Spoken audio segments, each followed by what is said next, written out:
Halo semuanya, kembali lagi di kuliah kalkulus vektor. Kali ini kita masuk ke kurvatur. Kita tahu bahwa di kuliah kita ada dua parameter, yang satu S, yang satu T. Nah, kalau S itu adalah parameter berdasarkan panjang kurva, yang T itu parameter bisa dibilang parameter biasa lah gitu ya. Dimana S itu mempunyai hubungan dengan T seperti ini, dan dengan TDK1 kita dengan mudah bisa menurunkan S terhadap T. Seperti ini ya. Nah, kalau kita mau menghitung panjang dari R aksen S, gitu, ya, kita bisa hitung dengan aturan rantai seperti ini, dengan ini diganti dengan 1/nya dia. Kan ini ds per dt, yang ini dt per ds, gitu. Oke, nah yang ini ya, ini skalar, jadi bisa keluar, gitu ya, cara biasa. Yang ini saling habis jadi 1. Nah, di sini kita akan memanfaatkan vektor singgung untuk melihat seberapa bengkok suatu kurva. Jadi kita harus lihat dulu nih vektor singgung.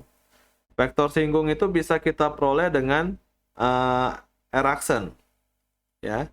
Nah, tapi kita mau memanfaatkan suatu vektor yang berhubungan dengan vektor singgung dengan panjangnya konstan kalau bisa, gitu. Kalau yang ini panjang dari R aksen itu bisa berubah-ubah tergantung T-nya kan. Nah, supaya dia tetap konstan, kita normalisasi saja, bagi saja dengan panjang dari R aksen. Sehingga kita akan mendapatkan vektor singgung yang namanya ada satuannya gitu ya. Vektor singgung satuan. Wah, ini kan pernah kita pakai ya, lambang T ini sebagai vektor singgung satuan. Ya, biasanya kita pakai T karena tangan ya. Tangan itu kan singgung, vektor singgung. Jadi pakai T gitu. Nah, ini kalau parameternya T. Kalau parameter S, ya kita ganti aja gitu kan. S, yang ini R aksen S tadi panjangnya 1 ya di slide sebelum ini, jadi nggak perlu. Oke. Nah, kalau di dimensi 2, untuk melihat seberapa bengkok suatu kurva, kita cukup melihat perubahan dari T terhadap parameternya. Dalam hal ini, karena T itu adalah panjang yang konstan, panjangnya 1, maka perubahan yang kita lihat hanyalah perubahan sudut ya. Nanti kita lihat yang di sini nih, gampangnya. Coba, yang ini sudutnya seperti ini kan, tidak berubah kan. Makanya suatu garis lurus ini tidak ada kebengkokan sama sekali gitu, tidak ada perubahan dari T terhadap posisi parameter. Nah, di sini sudutnya ini besar nih. Parameter berubah, sudutnya makin kecil. Parameter berubah, sudutnya makin kecil lagi. Jadi ada perubahan dari T terhadap parameter. Sehingga kurvanya membengkok. Nah, ini lebih parah lagi. Perubahannya semakin besar. Dari yang tumpul jadi lancip jadi negatif. Gitu. Ini kurvanya makin bengkok. Jadi semakin T-nya berubah, semakin bengkok kurvanya. Nah, hal itulah yang kita sebut sebagai kurvatur. Yang ukurannya adalah besar dari turunan T terhadap S. Yang artinya besar dari perubahan T terhadap perubahan S. Gitu kan? Nah, kita tahu bahwa T itu tadi adalah R aksen S. Gitu. Jadi kalau kita turunkan ini terhadap S, jadi R double aksen aja. Nah, kalau khusus di dua dimensi, karena kita bermain dengan sudut saja, maka T itu sendiri sebenarnya bisa kita representasikan seperti ini. Di mana turunannya, ini jadi min sin, ini jadi cos, ya, turunannya jadi 1 gitu kan. Sehingga kurvatur ini, yang tadi awalnya definisinya ini, dengan aturan rantai kita bisa dapat seperti ini. Jadi kurvaturnya hanya melihat perubahan sudut terhadap perubahan parameter yang tadi kita kerjakan. Nah, khususnya kalau yang lurus kan sudutnya kita tahu tidak berubah ya. Jadi perubahan sudut terhadap parameternya nggak ada. Jadi ini 0. Gitu. Oke. Nah, perubahan sudut terhadap parameter ini hanya bisa kita lihat di 2 dimensi ya. Kalau 3 dimensi udah nggak bisa. Jadi kalau 3 dimensi kita tetap pakai yang ini. Oke, di sini kalau misalkan lingkaran ya, lingkaran berjari-jari satu gitu. Oke. Di sini kalau kita mau hitung kurvaturnya, bam bam bam dapat 1 gitu. Nah, di sini ada pertanyaan singkat gitu ya. Kalau jari-jari lingkarannya diperbesar, kira-kira kurvatur ini akan membesar atau mengecil? Ya, itu bisa kalian lihat lingkarannya makin bengkok atau makin lurus gitu kalau jari-jarinya membesar gitu ya. Nah, sebenarnya jawaban ini nanti bisa dilihat di contoh 2 juga. Oke. Nah, ini cobalah kalian bisa pakai untuk latihan. Oke. Nah, secara umum R itu kan didefinisikan dalam T. Bagaimana caranya kita menghitung kurvaturnya? Padahal kurvatur tadi kan KPS gitu kan. Nah, apakah kita harus lakukan parameterisasi dulu? Terkadang sulit ya untuk melakukan parameterisasi dulu. Karena integral dari ininya itu terkadang sulit ya. Jadi bagaimana caranya kita bisa menghitung kurvatur tetap parameter T? Ya, simpelnya kita lihat lagi kurvatur itu ini ya. Dan kita lakukan aturan rantai lagi ya. Sekarang kita pandang parameter T. Gitu. Jadi ini adalah turunan terhadap parameter T. Sedangkan yang ini ada di slide pertama tadi ya, slide awal, itu adalah 1/R aksen. Ya, ini ada kekurangan sedikit lah. Oke. Nah, masalahnya yang ini juga sulit diturunkan. Ya, kita perlu nih menurunkan. Kadang ini sulit nih, ya. Karena ini U per V kan, U per V. Apalagi kita mau hitung normanya lagi. Jadi, kita harus berpikir bagaimana caranya menghilangkan ini. Nah, untuk menghilangkan ini kita memerlukan 2 vektor bantuan, ya. Namanya vektor normal dan binormal. Jadi, mari kita lihat dulu. Yang pertama vektor normal. Ya, vektor normal itu adalah vektor yang tegak lurus dengan vektor singgung. Nah, calonnya siapa? Yang pertama, calon yang paling mudah adalah T aksennya sendiri. Kenapa? Karena T ini adalah vektor yang panjangnya konstan, maka dotnya itu sama dengan 0. Ini otomatis.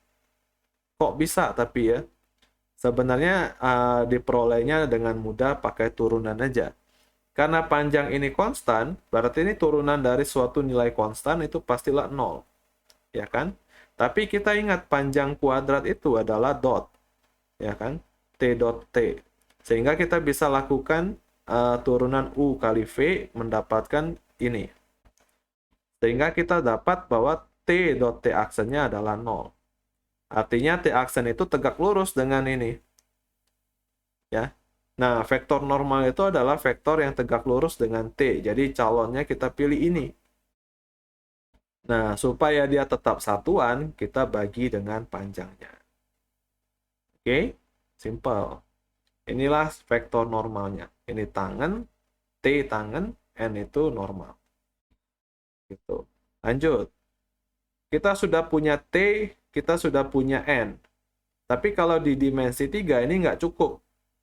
Ya, nggak cukup tegak lurus ini tok. Kita pasti ada vektor lain lagi yang tegak lurus ke keduanya. Vektor inilah yang kita sebut sebagai vektor binormal. Yang dimana diperoleh dari T cross N sehingga pasti bentuknya ke sini. Tidak pernah yang ke sini ya, selalu ke situ. Ya, sesuai gambar di sinilah. Oke. Nah, untuk panjangnya sendiri mudah dihitung ya. Kita cukup hitung panjang dari cross yang bisa kita hubungkan dengan sinus. Sudut dari T dan N otomatis 90 derajat karena mereka siku-siku gitu. Nah, ini satu, panjang dari N1, panjang dari T1, jadi panjang dari B juga 1. Ya, panjang dari B juga 1.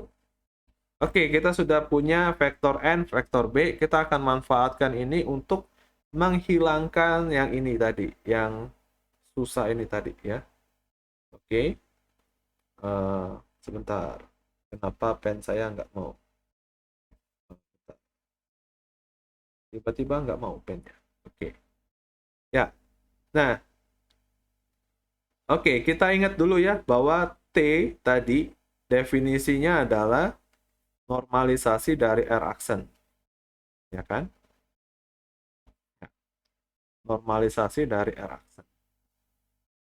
Nah, kalau misalkan ini kita kalikan ke sana, kan jadi seperti ini.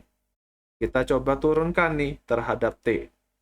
Yang kiri ini jadi turunan kedua, yang ini UV kan, yang ini turunan, ya, diturunkan, yang ini yang diturunkan.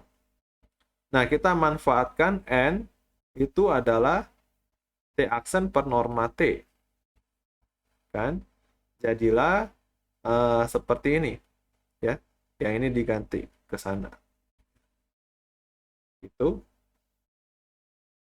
Nah, kita juga ingat hubungan terakhir kappa itu adalah kappa T itu adalah norma T aksen T dibagi dengan R aksen kan, begini. Ya enggak? Jadi ini dipindah lagi ke sana untuk mengganti yang ini nih. Kita kan mau menghilangkan dia ini kan. Kita ganti. Jadi kappa seperti ini.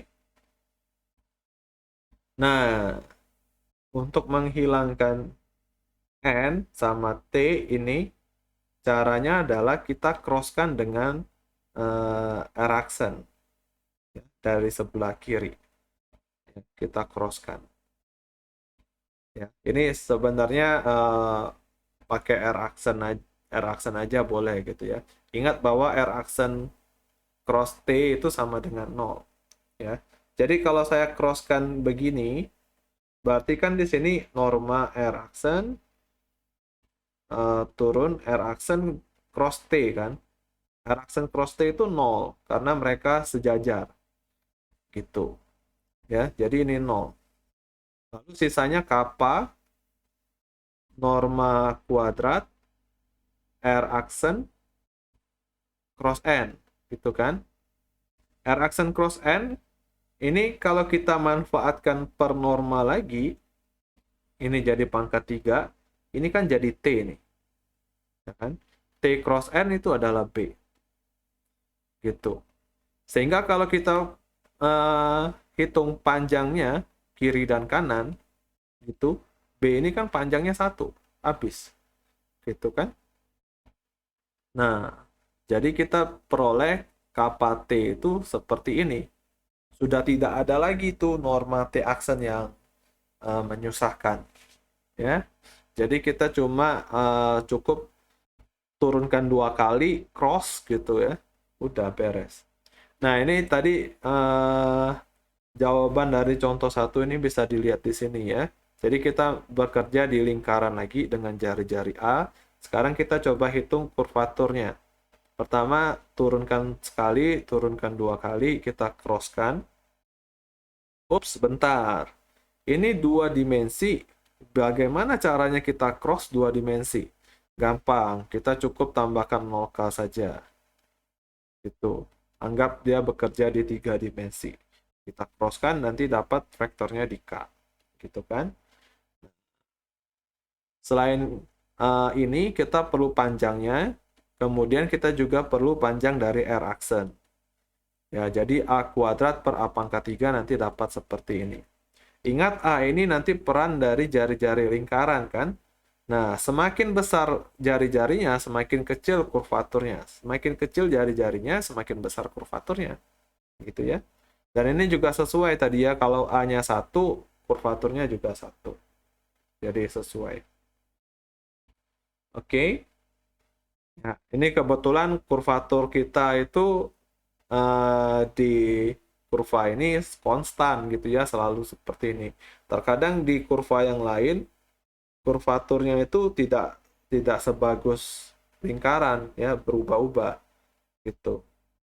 Nah, Dari ini kelengkungannya ini kita kayak bisa membuat lingkaran gitu, lingkaran dengan radiusnya adalah sebesar 1/, kurvatur itu gitu ya. Nanti uh, rho-nya kita sebut sebagai radius kurvatur. Nah, untuk ilustrasi ini ada ya di IDE gitu ya, kalian bisa lihat kan, yang lingkaran berjalan dari kiri ke kanan gitu ya.